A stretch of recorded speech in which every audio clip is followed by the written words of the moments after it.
Estamos iniciando mais um Papo do Bem pela Rede Luz Espírita e hoje nós contamos com a presença da doutora Heloísa Gaspar Martins Tavares, que é promotora de justiça.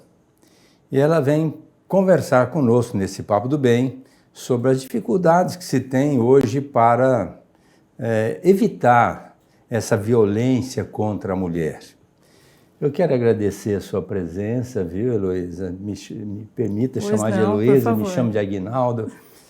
Para nós falarmos sobre esse assunto, eu agradeço muito a sua presença, que é um assunto muito importante nos momentos que nós estamos vivendo. E, portanto, a palavra é sua para falar para nós sobre esse assunto tão esperado e que deve ser muito propalado para evitar que a mulher seja violentada sob as mais diferentes naturezas. Exatamente. Muito obrigada, Aguinaldo, pelo convite, por estar aqui hoje, falar realmente de um assunto tão importante para a sociedade como um todo, né? Porque a violência contra a mulher e meninas, ela adoece a família. E na medida em que adoece a família, isso reverbera também para a sociedade, né? Encontra um terreno fértil para drogadição, problemas psiquiátricos, sociais, etc. Então, o interesse deve ser da sociedade como um todo o combate à violência contra a mulher, não só aqueles que estão diretamente relacionados a esse assunto. Hoje em dia é difícil nós assistirmos uma televisão, um jornal, ou internet, ou mesmo num jornal escrito, impresso, sem que haja uma notícia de uma violência contra uma mulher ou contra uma menina. Então, de fato, é um assunto muito importante que deve ser conversado, levado ao conhecimento da população, porque nós vivemos realmente uma situação de perigo hoje no nosso país. Eu trabalho já há muitos anos com a violência contra a mulher, mas eu sempre trabalhei na área criminal como promotora, mas eu trabalhava com a violência contra a mulher e os demais crimes, né? Tráfico, roubo, estelionato, enfim. E faz 1 ano e meio que foi criada a vara especializada aqui em São José do Rio Preto para tratar somente de assunto de violência contra mulheres e meninas, e foi quando eu vim para cá. Então faz 1 ano e meio que minha dedicação é exclusiva nesse assunto. E o que eu pude perceber na prática é que nós temos 3 tipos de vítima.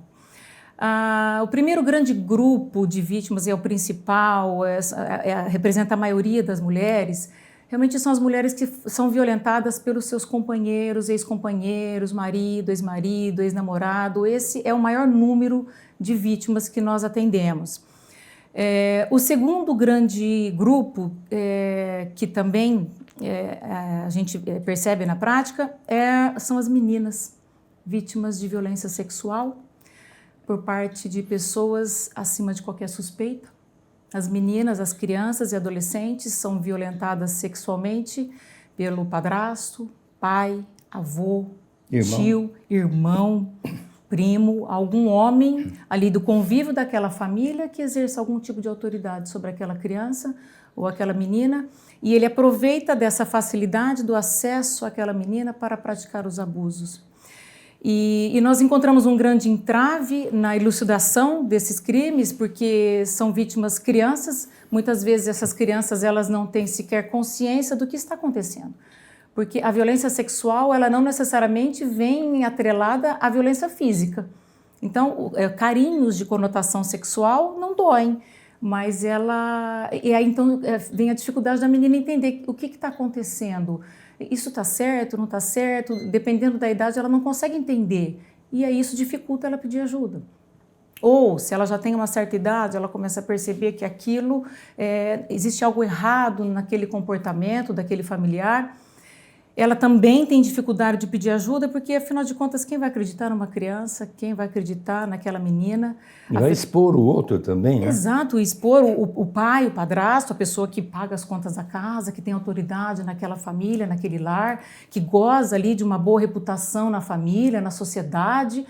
E como que você acha que ela pensa, quem vai acreditar em mim? Quem vai dar crédito à minha palavra de que eu estou vivenciando isso? Inclusive, o próprio abusador, quando ele termina o abuso, ele fala, você não deve contar para ninguém, porque ninguém vai acreditar na sua palavra. E, de fato, a gente percebe que isso acontece, porque muitas vezes as meninas contam para as mães e há muitas mães que não acreditam nas filhas, justamente porque o abusador é uma pessoa acima de qualquer suspeita. Então, muitos casos que nos chegam ao conhecimento é através da escola. Ela acaba contando para uma professora da escola, para um amiguinho, o diretor, enfim. Essa situação acaba que blinda o pedófilo, né? O agressor no âmbito doméstico e familiar, e acaba tornando o crime muito mais grave. E o terceiro grupo de mulheres que vem crescendo muito nos últimos anos são as mulheres maiores de 60 anos, que são agredidas pelos próprios filhos. E o que a gente percebe é que são filhos que viveram em lares, foram criados em lares com conotação muito machista, em que o homem sempre tratou a mulher com menosprezo, com desrespeito, com desconsideração, não dando crédito e valor à palavra da mulher, ao trabalho da mulher. Às vezes até nem houve violência, não? Meu pai nunca bateu na minha mãe, nunca agrediu, nunca ameaçou, mas tinha um comportamento de menosprezo. Discriminativo. Exatamente, com relação àquela figura feminina. Então, aquele homem, ele cresce nesse ambiente assistindo aquela cena e aquilo torna inconsciente a ele. Então, ele olha, quando ele cresce, ele olha para a mãe com esse mesmo olhar de inferioridade, como um ser inferior a ele e que lhe deve obediência, portanto. Se ela é inferior, ela lhe deve obediência. Em muitos casos, está aliado à drogadição. O filho exige da mãe uns recursos financeiros para sustentar o seu vício e, diante da negativa dela, ele agride, ele ameaça, ele é agressivo com a mulher. Às vezes tem drogadição, às vezes não.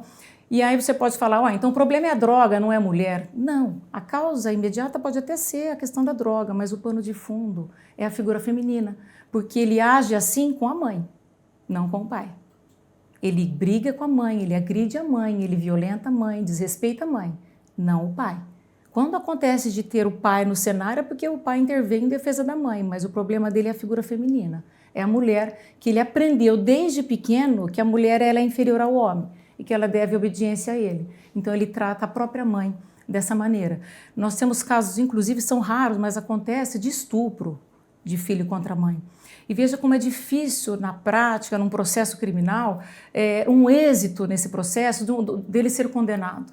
Que mãe que chega num tribunal e conta para um juiz que foi estuprada pelo filho? Mas, meu Deus... Isso daí é uma revitimização. Ela mesma vai estar sendo violentada se ela tiver que contar isso diante de um juiz. Então, é muito difícil o sucesso num processo desse em razão da própria vítima, do problema da vítima. Nós tivemos um caso recente em que houve condenação, foi exitoso, mas é porque nós tivemos uma testemunha presencial, em que um familiar chegou no momento em que o filho estava estuprando a mãe, e aí então, por conta dessa testemunha presencial, foi possível condenar, porque se dependesse só da mãe, que mãe que vai chegar no tribunal e dizer que o filho estava estuprando?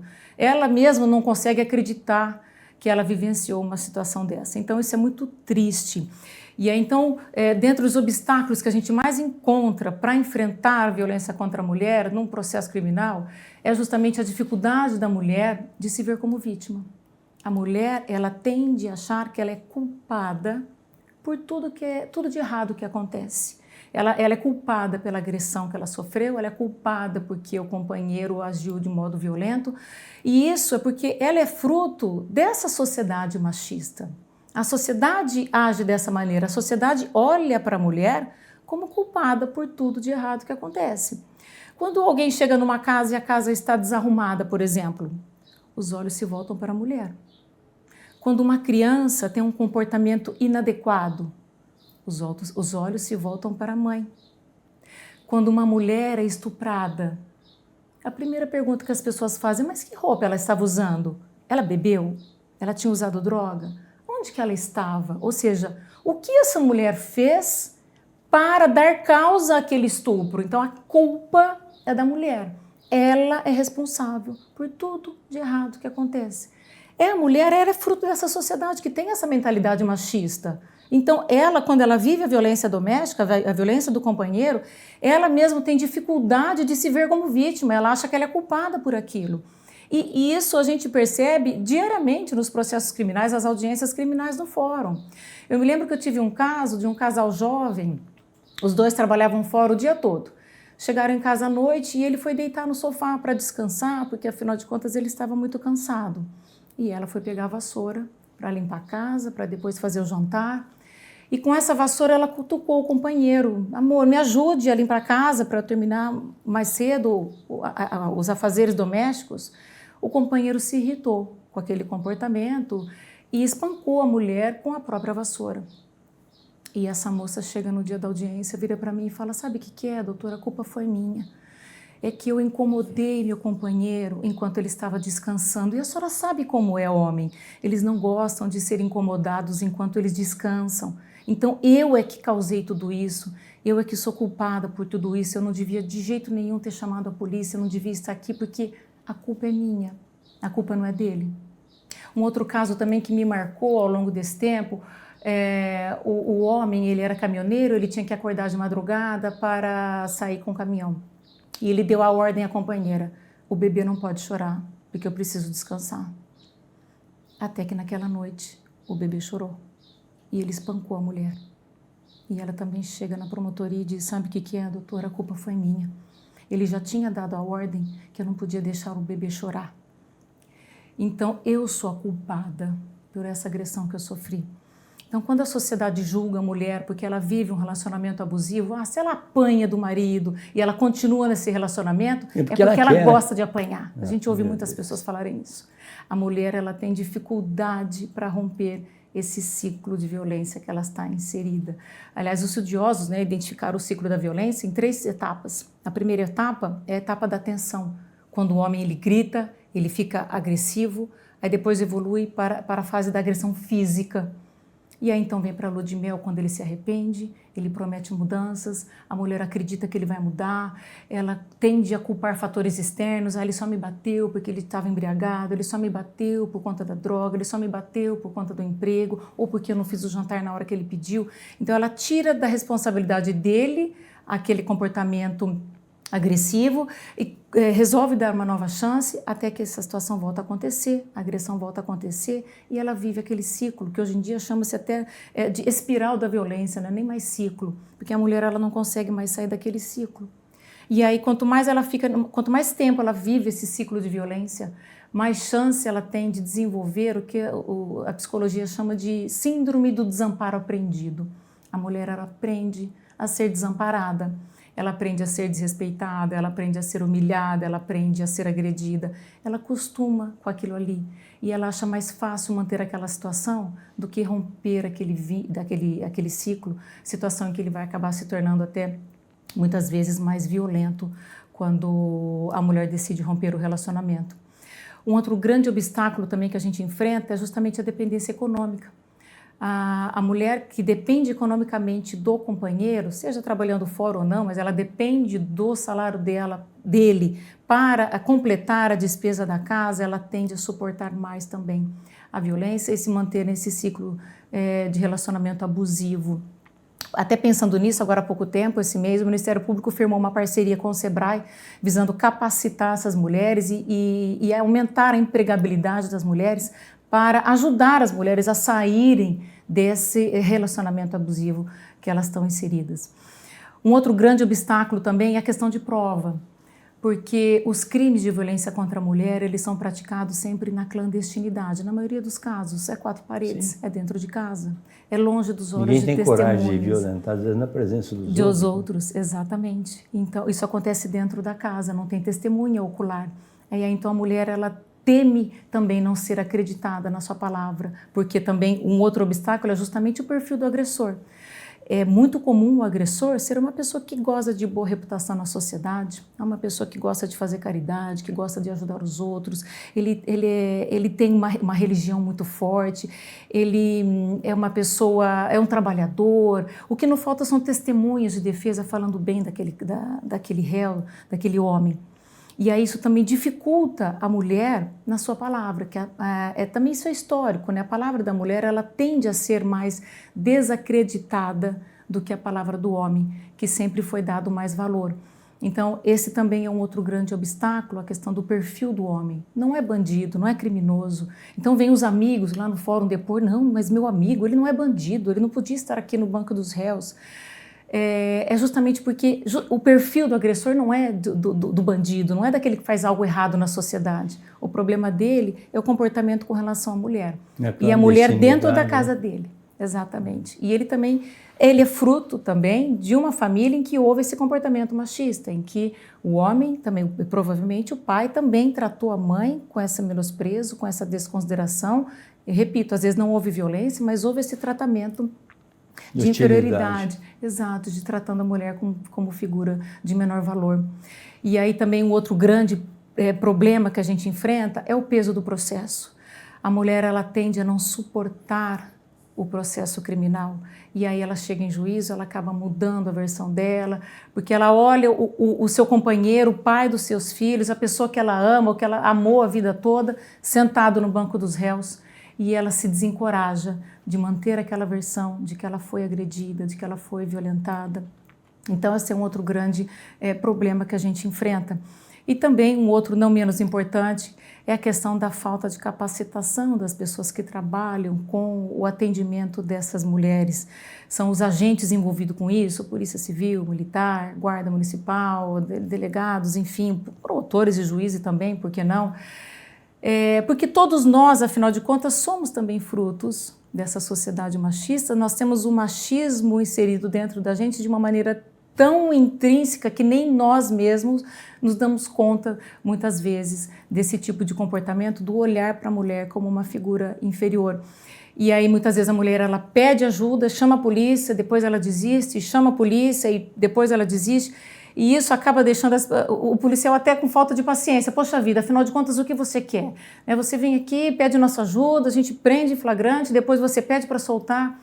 É difícil ter essa empatia, esse olhar para a mulher como uma pessoa que está tendo dificuldade. Ela está querendo ajuda, mas ela não está conseguindo ajuda para sair daquele cenário que ela vive de violência. Então, essa situação também dificulta a mulher, que aí ela acaba que então não pede mais ajuda, ela continua vivendo aquela situação de violência. Eu falei desses aspectos negativos, dessa dificuldade, mas é importante também a gente olhar para o passado e ver que nós demos grandes passos já no enfrentamento à violência contra a mulher, né? Como, por exemplo, a promulgação da Lei Maria da Penha. Antes da Lei Maria da Penha, esses crimes de violência contra a mulher, uma ameaça, uma lesão corporal, era resolvido em mesa de conciliação. E são crimes que dependiam da vontade da vítima, da representação da vítima. E nesses crimes, o promotor tem que chamar o autor e a vítima na mesa do fórum. E ali, então, o promotor perguntava para a vítima: você tem interesse em prosseguir com o processo contra o seu companheiro ou ex-companheiro? A gente tinha que perguntar isso, porque antes da Lei Maria da Penha era assim. E a mulher se vinha ali constrangida, muitas vezes, então, ela desistia. Falou, então tá, não quero mais. Ou, se ela se encorajava, sim, eu quero que siga o processo adiante. O promotor virava para o autor, então você entrega uma cesta básica e o processo está arquivado. Era assim que se resolvia um crime de violência doméstica, um crime tão grave, que tem consequências tão sérias para a nossa sociedade, era resolvido dessa maneira. Então, a partir da Lei Maria da Penha, em 2006, isso acabou, isso é proibido. Hoje, qualquer tipo de benefício despenalizador já não é mais possível. E um outro grande avanço também é o mecanismo da medida protetiva, que é um instituto maravilhoso que foi trazido pela Lei Maria da Penha. É um instituto que, de fato, protege a mulher e evita o mal maior, que é o feminicídio. Porque, segundo uma pesquisa feita pelo Ministério Público, 97% das mulheres que foram assassinadas, elas não tinham medida protetiva.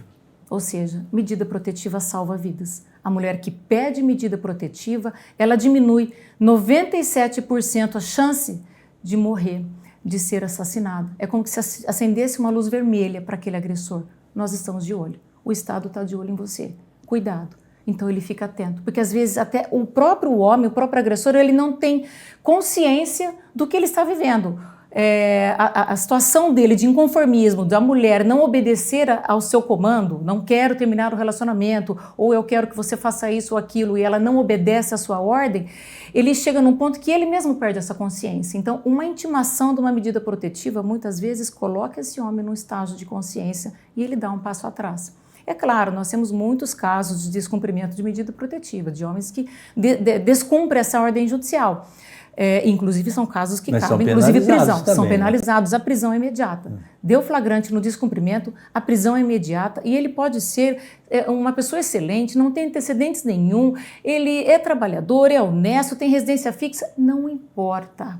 ele fica preso se ele descumpre essa ordem da medida protetiva, sim. Isso é um grande trunfo, né? Exatamente. É um grande mecanismo trazido pela Lei Maria da Penha, é um grande avanço que nós tivemos nesse assunto.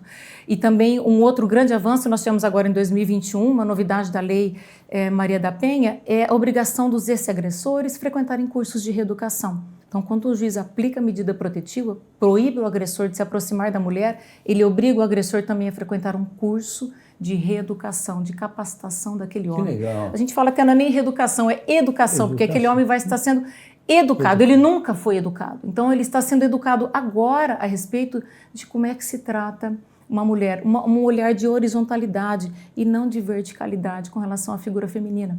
E muitos desses homens chegam nesse curso, na primeira reunião, revoltados. Eu não sei o que eu estou fazendo aqui, eu não fiz nada de errado, porque eles também não têm consciência disso, de que eles estão na seara da ilicitude. E aí, com o passar dessas reuniões, que são feitas por voluntários, psicólogos, psiquiatras, médicos, enfim, eles começam a tomar consciência dos comportamentos que eles têm no dia a dia, em que torna aquele ambiente que ele vive violento e que está adoecendo a família deles. E nós temos depoimentos maravilhosos no final desse curso de homens que falam que esse curso salvou a família deles. Ele não tinha consciência de que o que ele fazia estava causando tamanho mal para a família dele, não só para a mulher. Para ele também? Para ele e, consequentemente, para os filhos que vivenciam aquela violência no lar. Para a sociedade. Para a sociedade como um todo, porque são crianças que vão crescer inseguras, suscetíveis a drogas, suscetíveis a problemas psiquiátricos e também serão homens agressores. E serão meninas que também, no inconsciente, elas também têm o machismo. Então, elas acabam somente se apaixonando por homens que a tratem como o pai tratou a mãe, porque na cabeça dela é assim que se trata uma mulher, é com aquele menosprezo. Se ela encontra um parceiro que a trate com respeito, ela acaba que não se apaixona, porque na figura masculina que cresce na cabeça dela é justamente esse perfil de homem machista, que trata mal a mulher, que trata a mulher com agressividade. Então, nós só vamos conseguir mudar esse cenário de ser o 5º país no mundo que mais mata a mulher por ser mulher, o dia que nós conseguirmos combater o machismo. Que o machismo é a grande causa do feminicídio, é a grande causa, se não a única, da violência contra a mulher. É o olhar para a mulher com desrespeito, com menosprezo, com discriminação. E a sociedade, o que pode estar fazendo diante disso? Porque a omissão para mim é um desastre. Exatamente. Nós precisamos de mais campanhas de conscientização a respeito da violência contra a mulher. Inclusive agora em agosto foi um mês de campanha, o mês Lilás, porque foi o mês que a Lei Maria da Penha foi promulgada. Então, essas campanhas, essas palestras, essas divulgações a respeito desses comportamentos abusivos e violentos, eles são muito importantes para combater, para reverter essa mentalidade machista que acomete a nossa sociedade. Isso é extremamente relevante. E através de redes sociais, de mídias, enfim, nós precisamos falar sobre esse assunto. Até eu comentei com o senhor, esse é um canal em que eu vejo que trata de assuntos tão leves e tão agradáveis e tão gostosos de ouvir. E eu vim aqui hoje para falar de um assunto tão triste, mas eu acho, ao mesmo tempo, importante nós tocarmos nessa ferida, porque é só quando a gente enfrenta o problema que a gente consegue resolver o problema que a gente está vivendo. Se a gente coloca panos em cima, se a gente esconde, se a gente não fala sobre o assunto, o problema continua existindo. Então, eu agradeço a oportunidade de estar aqui, poder falar um pouco sobre a violência, sobre o dia a dia de uma violência contra a mulher e contra meninas, porque é só falando sobre esse assunto que a gente consegue conscientizar as pessoas a respeito da gravidade do que o país vive nos dias de hoje.